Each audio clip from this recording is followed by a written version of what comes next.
My name is Max van Duin, and together with my colleague Maarten Lamers, we would like to tell you something about the MediaTechnology Master of Science program.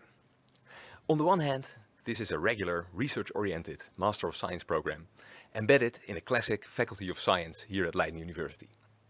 On the other hand, we are quite a special place. We are all about playfulness and creativity in academia. And we like personal curiosities. We hope that students bring their own backgrounds and their own drives and interests to our program, and that they translate these into academic research projects. And to give a first example of what we mean by that, Maarten Lamers will discuss one of his graduation students and the project that he conducted. Several years ago, a student of ours called Rinus Bot had the idea to research basically the way in which birds would react to drones in wildlife. And what he did was, using some off-the-shelf materials that you can just buy in a store, he went to a park and placed a camera there. He would spread some food around for the birds, and very soon birds would come, different species of birds. Rinus himself was positioned 90 meters away, and every time he would see a bird land in a feeding zone, he would do a random maneuver with his drone, and the random maneuver would either be go up or down, fly straight at the birds, or go do a flyby. And he recorded everything meticulously that he did every morning. He did this for a few hours. And then in the afternoons, he would analyze the footage and determine the exact moment when a bird came into the feeding zone and the exact moment when it left. And he could couple this with his drone data about the maneuvers that the drones flew. And in this way, together with the people from the biology department, we were able to show that different bird species reacted dramatically different to what the drone did, to the different maneuvers of the drone. And this is information that up to that point no one knew in the world. Yet it is something that came from the mind of a single student, and this is something that we very much value in the MediaTech program, these individual autonomous IDs. So let's take a quick look at what the program is about. It is really a program about actual scientific research. So our students have to deal with basically the principles of science, with writing papers, with doing research. We send our students to conferences, for example. But at the same time, and this is what makes it special, it's very much about personal inspiration and creativity, as we saw in the example of Rinus Bot and his drones. This makes that we take our students to media festivals. We expose them to art. We teach them the essentials of arts and music. We value conceptual thinking. We value playfulness, etc., etc. And when you combine these two things, there's this automatic method of doing stuff that comes out. And we call that science by doing. So basically, it means that we teach our students technology so that they're capable of creating installations, creating setups for their own research, and we very much value creative things and open projects. A few facts about the program. First of all, the program is organized, or it's embedded in the Leiden Institute of Advanced Computer Science, but it's a collaboration with the Royal Academy of the Arts in The Hague and the Royal Music School, the Royal Conservatoire in The Hague. It's a 2-year program, meaning 120 EC points. It's a full-time program. We do not offer part-time possibilities to study here. And the full program is in English. That is because we have roughly 30% international students. Kind of depends per year, but roughly that. And interestingly, for a program within the computer science department, we have a very strong 50-50 mix of females and males. Male students and female students. And if you complete the program, you are awarded a full Master of Science degree in Media Technology.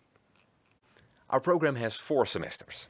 The first 2 semesters, or the first full year of study at MediaTechnology, we push students to a very intensive course. We have a range of compulsory courses that build up from very basic scientific and academic skills to also learning about technical skills like programming, but also hardware. We really want you to be able to understand better what's happening below the surface of computers and hardware, but we also want you to be able to work with that and build physical stuff in the outside world yourself. And what we also have in our curriculum is some courses that have to do with art and different forms of media and expression. And we see this as a very important way to teach people to approach science differently. Because we believe that artists and people who broadly work in musea or who build things that we generally find beautiful for aesthetic reasons, have a certain wisdom that academics should take seriously. Because they can actually not only teach us to express scientific insights in all kinds of different ways, but they can also teach us specific ways of dealing with data, of dealing with observations, with experiments. Now, one example of how we do this is that we take students first week to an excursion to a big festival, the biggest art and science festival in Europe, in Linz, Ars Electronica. You should look it up. It's really an amazing, thrilling thing to go to. We put them in the bus, we drive them there, and that really sort of sets the expectations all in the same way, so that we can build on that in the courses that follow. Now, many courses are classic courses with lectures and slides and study material, books, and there may also be some written exams that to test your knowledge. But lots of courses also are more project-based. That means that we team students up together with different backgrounds so that you can really learn from each other and inspire each other, that a biologist works with someone from the humanities and a cognitive scientist gets to work with a computer scientist. We like that a lot. And this project work has also a very physical component in the sense that we organize exhibitions and events, hackathon-like occasions, where we also invite outsiders in. Yeah, so we always organize an exhibition called Science to Experience, this exhibition, where we want students to translate a scientific insight into an experience in a public space. This can be a gallery or a museum or a train station. And projects range from stuff that you can smell and taste, that you see there, so the little black dots with light underneath. That's actually a project where you can see some fluid that looks like, well, water, but it actually smells and tastes like coffee. Yeah, so this is one experience, but also more technology-mediated experiences using virtual or augmented reality, robots, these kinds of things.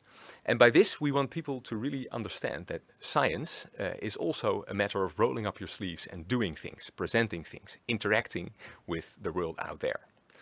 Now, in the second year, we have our accent and elective system in the third semester, and this is a system where we want students to develop their own paths. So we realize that when we give all these examples, it may seem quite scattered. So Maarten has told you about graduation research. I will give another example in a minute. These projects seem to have very little in common. But please bear in mind that from the perspective of each individual student, it makes lots of sense because people bring their own background.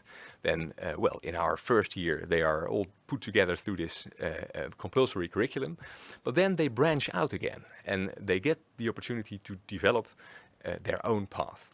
And these own paths can lead many ways. So they can be more technological, but they can also go into the cognitive sciences, humanities, creative and performing arts. So we allow electives within Leiden University from any faculty, but also outside Leiden University.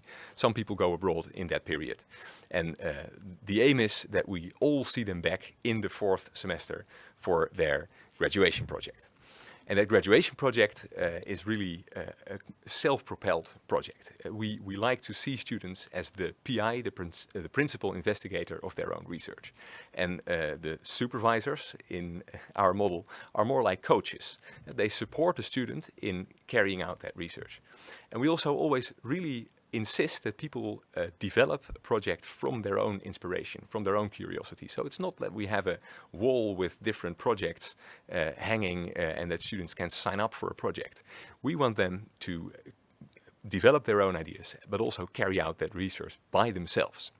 And of course, we are there to support them. And there is also a graduation lab, which is a place where we all sit and together and think and talk about all the different projects that are running at a certain point.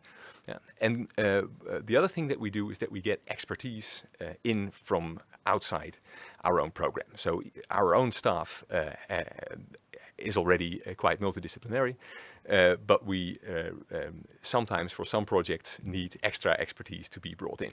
We have a huge network, so even in the year where this is filmed, we had researchers from Yale, from Oxford, from someone working in industry at Snapchat tuning in to support projects that students were developing as a sort of second supervisor or coach. And one very special example that comes to mind when we speak about expertise from outside is a project that I supervised, and that was about facial expressions. And the second coach, second supervisor of that project was a very famous Botox doctor who had his practice in the Netherlands. And that Botox doctor supported this student with, well, answering the research question that she came up with. So what she was interested in is how blocking out facial expressions can affect our ability to speak about heavy emotional topics. What she observed is that especially when we have emotional content to share with others, our facial expressions, body posture, gestures, they run over ours basically. They have a very important role in communicating such messages. And the student, Sophie Rust, approached this from a psychological perspective. She approached it from a linguistic communication science perspective, but then had the feeling that she needed to do something very special to figure out what would happen if you really give people mixed signals. So if they see someone in front of them who tells a story with maybe heavy emotional content, but then with the facial expressions blanked out. And this is the case in Botox users, she said at some point. And then she contacted the Botox doctor and would see whether she could work with his clients. And that was, well, an interesting conversation. Ultimately, the Botox doctor suggested that he inject people that she brought into his clinic with Botox, because he was also very curious what came out. But then, well, even though we like very special projects, here we, of course, needed to pull the brake a bit for obvious ethical reasons. So ultimately, what she designed was a great way out. She designed a digital Botox filter, which could in real time cancel out these areas that are typically paralyzed when people get Botox injections. So they're the subjects in her project, and in stills it's difficult to see because if they speak, you can see that these areas, the forehead and some other areas, are no longer conveying these supporting facial expressions with the messages. And what she tested is very simple. So she had people tell stories in front of the camera, and in one condition the filter was on, in the other condition it was off. And what she found is, yes indeed, if people's facial expressions are blurred out with this Botox filter, certain heavy emotional content gets transmitted less in an experiment where you measure what the receiver has taken on board. So let me tell you about a graduation project that I supervised. And it's a project by a student called Mike Lanen. And it starts off with findings that we know already since the 1970s that were studied, among other people, by Godden and Badley. And what they studied was the following. They had people memorize things either on land, like the gentleman reading a book here, or underwater, like the diver.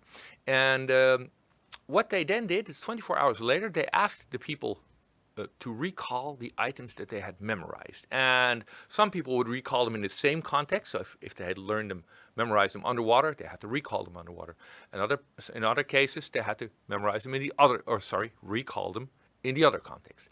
And what they found was that it's not so much important where you memorize these items, but it is important that you recall them in the same environment. And this is called context dependency, because if you recall these items in the other environment or in another environment, then it is likely you have a larger chance to forget these items. So basically our memory works best, the recall of memorized items, if we recall them in the same environmental context. Now, what Mike Lanen, our student, realized that although this has been studied since the 1970s for different contexts, whether you chew chewing gum or not, whether you're drunk or sober, whether you're underwater or above water, it has never been studied for virtual reality, meaning does it matter whether you are present in virtual reality, in a virtual presence, or have presence in the real world?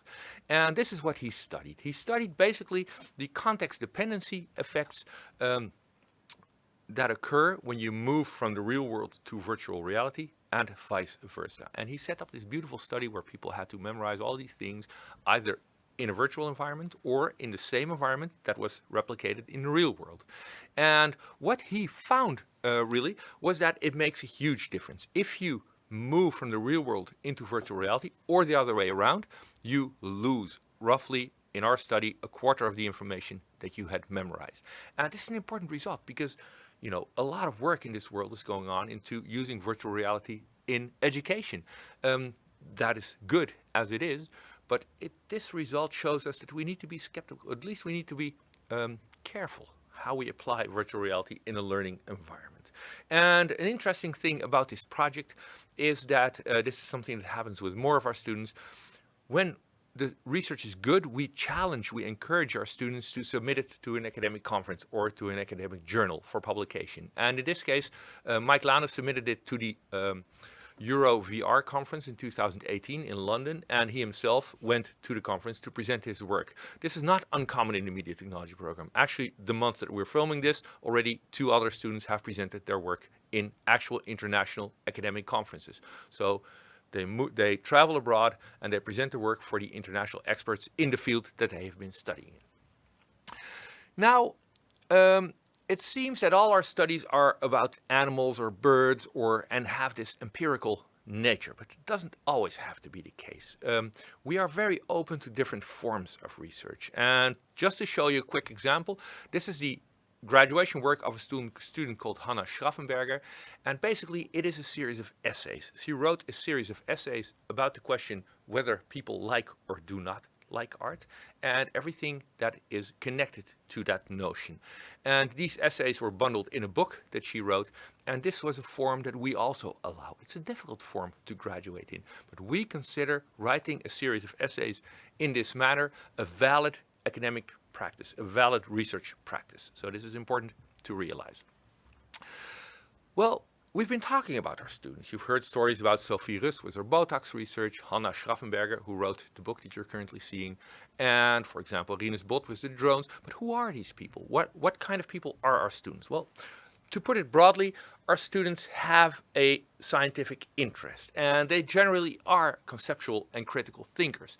They're not afraid. They're courageous people who like new ideas. They like to create things. This is very important to us, you know, this feeling of when you want to do something, just do it. And generally, they have technical affinity. They are all creative. When we look at our students, we can certainly say they're all creative, although that doesn't mean that they need to be artistic. It doesn't mean you have to play the piano or be able to paint a painting. And the funny thing is, when we started thinking about the profile of our students, we noticed that it's actually the staff who has exactly the same profile. We reflect really the type of students that we value in our program, that we find. Well, these students being in a program, there's still the question, how do they enter the program? How does that work with admissions? So let's take a look at admissions. Basically, to enter the media technology program, you must have a completed bachelor's degree. There's no way around that. That bachelor's degree, however, can be in many fields, or as we say in Dutch, it can be from the alpha, beta, or gamma fields, which basically would roughly translate to it can be from the humanities, it can be from the arts, it can be from the natural sciences, or from any other form of sciences. We don't make a distinction there. We have roughly 30 students per year, so this gives you an indication of the size of our program. And these students, when they apply for the program, they go through an admission procedure. And the admission procedure contains many elements. And some of the elements is you have to send in your CV, your prior grades, and your statement of motivation. You will have to have a matching interview with the admissions advice board. You need to demonstrate your affinity with science and technology, and of course you need to speak English because it's an English language program. And all these things together collectively can ensure your admission into the program.